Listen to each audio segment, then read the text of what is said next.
you may sit down now. Thank you, So, ma'am. I am Miss Sharina A. Jordan, your teacher for today. So, to officially start our class, I want Miss Canilio to lead the prayer. Please. For those Catholic, please make sign of the cross. In the name of the Father, the Son, and the Holy Spirit. Amen. Our Father, who art in heaven, hallowed be thy name. Thy kingdom come, thy will be done, on earth as it is in heaven. Give us this day our daily bread, and forgive us our sins, as we forgive those sins against us. Do not bring us to the test, but deliver us from evil. Amen. Amen. Okay, you may sit down now, Miss Canilio. Thank you. So, first of all, I will show you some words for today's class, and then I want you to give some words about the words. Okay? Okay, ma'am.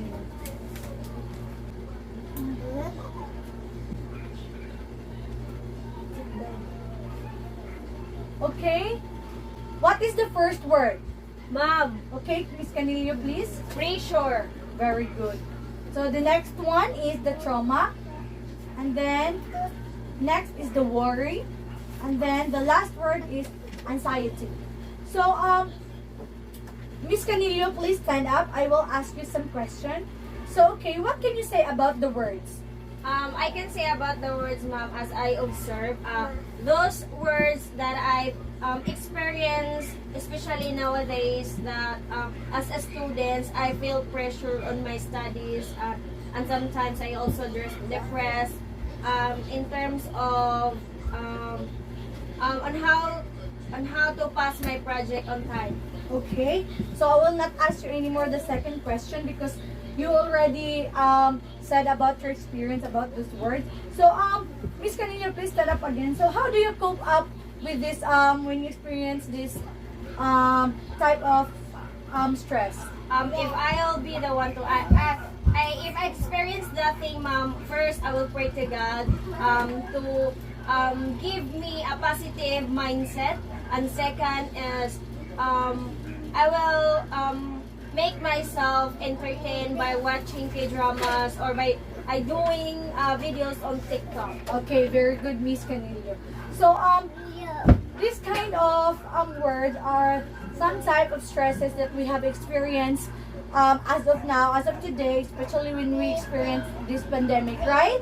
Yes, ma'am. Okay, so the next activity is I want you to get a one whole sheet of paper and then write down all your stresses in life, and especially when we are experiencing this pandemic. So I will just give you, I think, 2 minutes, and then after that I will call one student to come here in front. Okay, class? Okay, ma'am. Okay, good. So the time starts now, and please let me know if you are already done. Okay, class. So time's up. So Miss Canillo, please stand here in front. So what did you write on your paper? Please read it to the class. Okay. Stress in my life as a student is especially nowadays that we face COVID-19. It's really hard for me to adjust this pandemic, to adjust this new normal activity, because we don't have a good connection or Wi-Fi in our home, and also we are also lack of financially. So that is also one of my stress, and also in terms of passing the activity, it also give me stress. That's all, ma'am. Okay. So was it stressful? Yes, ma'am. Okay. So what do you think stress is? Stress can lead me to anxiety, Okay. depression, ma'am. Okay, that's good. So Miss Canillo, how do you know if you are stressed? If I'm sad and I want to be alone, Okay, that's good. So how do you cope up with your stress?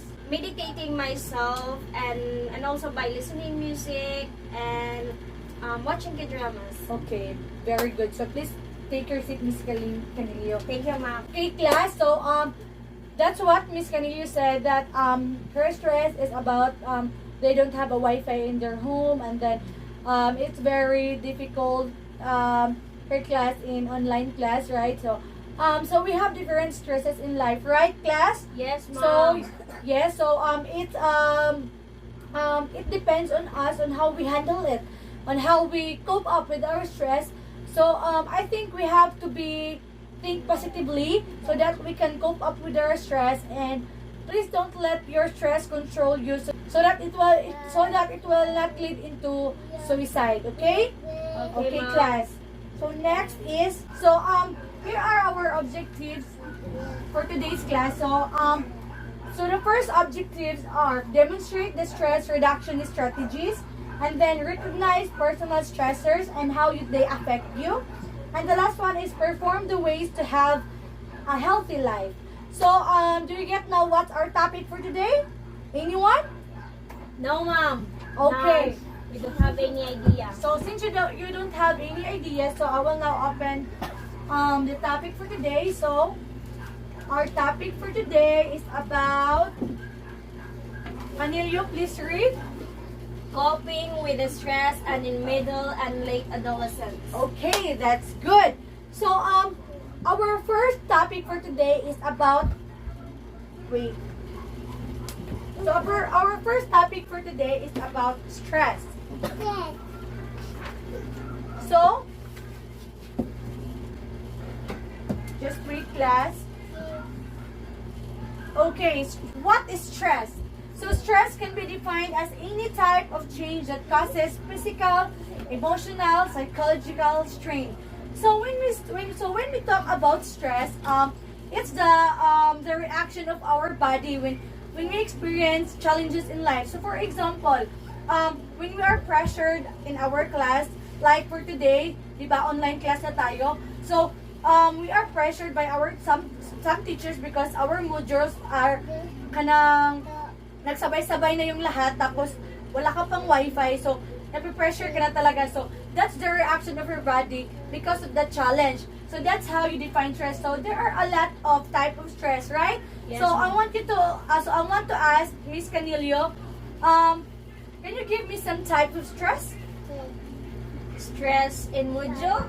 Okay, that's right. Another, please. Like you are that's the one example. Pressure. Pressure and anxiety, ma'am. Okay, Stress. very good, Miss Canilla. So please sit down. So the next one is about the causes of stress. So there are a lot of causes of stress, right? Like since we experience this pandemic, we encounter a lot of problems, right, class? Yes, ma'am. Okay. So what are the causes of stress? So here are some causes of stress. Please read, Miss Canillo. Being under lots of pressure, facing big changes, worrying about something, times of uncertainty, and not having enough work. Okay. So these are some of causes of stress, but there are a lot more, right? So when we experience this, yes, this one, being under lots of pressure, that's the one example that I talked earlier, right? Yes. So these are the causes of stress that we experience in life, and that is because we experience stress because that is the reaction of our body in this kind of situation. So there are a lot of situations, and we have different situations in life and experiences. So you have your kind of stress, and I have my kind of stress, right? Right, class? Yes, ma'am. Okay, that's good. So the next one is about good and bad stress. So before I open this one, so I will ask Miss Canillo, what is your opinion? Just your opinion, there's nothing wrong about it, and I just want to ask, what is good and bad stress? In my own perspective about good and bad stress is on how we're going to come up with that stress to overcome it, and it gives positive and negative impact to you. Okay, very good. You have an idea of that. So I will show you what is good and bad stress. So here. So good stress is referred to as eustress. So what is eustress? Eustress inspires us, motivate us. So eustress is a kind of stress. That is a good stress. And then bad stress is called distress. So this stress feels overwhelmed that leads you to confusion. So for example with this is, for example, you are very happy and that happy leads you to confusion. For example, you are your boyfriend asked you to marry him, and then your feeling is you are very happy with that happening. So the advice of other people is you don't have to decide when you are happy, right, and when you are very sad, because that's lead you to wrong decision in life. So this stress is a kind of feeling that leads you to confusion.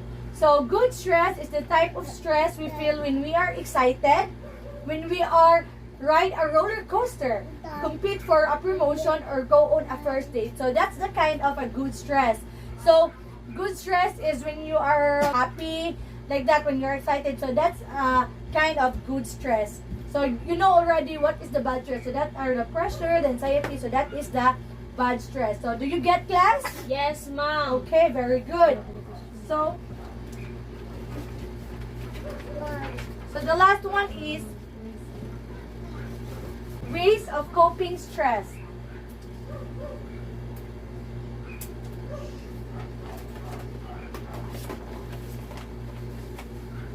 So Miss Canillo, please read the ways of coping stress. Ways of coping stress. Take care of yourself, talk to others, avoid drugs and alcohol, take a break, recognize when you need more help, exercise regularly, set a sleep schedule, meditating, take a quick walk, listen to music, take foods contain nutrients, and find the sun.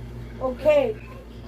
So that are the ways of coping stress. So there are a lot of ways in coping stress, especially we are different people, so we have different perspective in life. So for me, my ways of coping stress is I will eat foods and I will go to other places. So that's my way of coping my stress.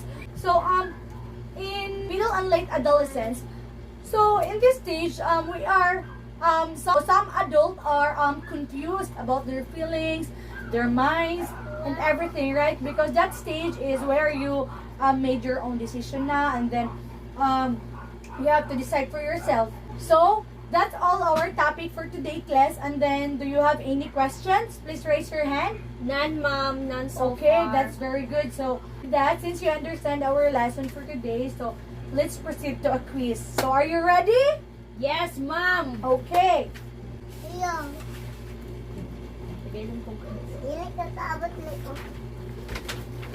So I will just cover the question because I didn't put a cover on it.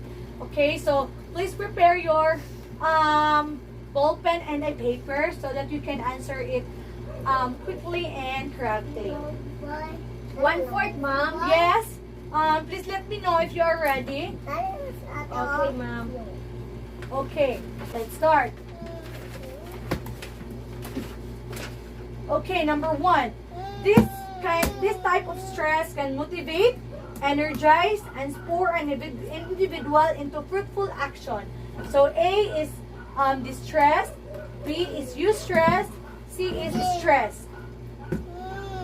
Next, ma'am. Okay, so number 2. Why do people stress out? A, because they see the situation dangerous and painful. B, they believe that they are incompetent to cope. Letter C, all of the above. Next, ma'am. Number 3. Okay, number 3. The 2 stress hormones that helps the body fight or flight response against stress. So what are those 2 hormones? A, dopamine and cortisol. B, adrenaline, cortisol. C, adrenaline and insulin. Excuse me, ma'am. Can you please go back to the number 2? Okay.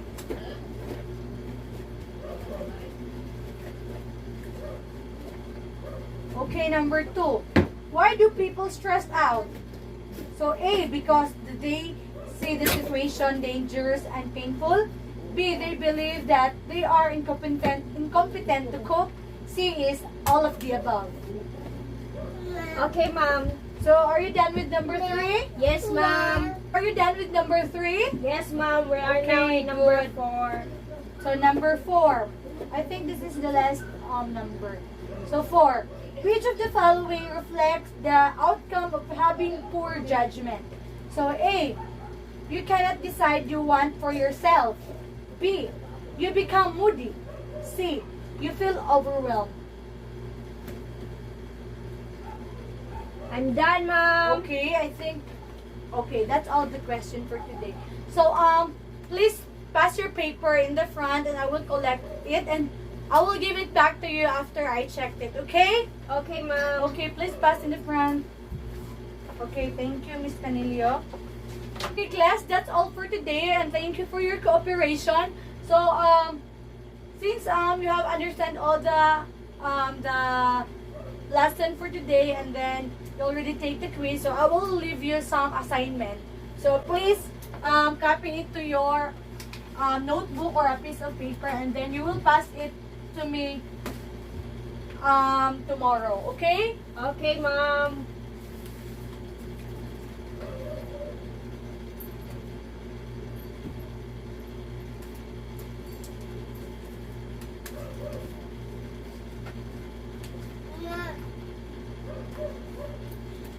Okay.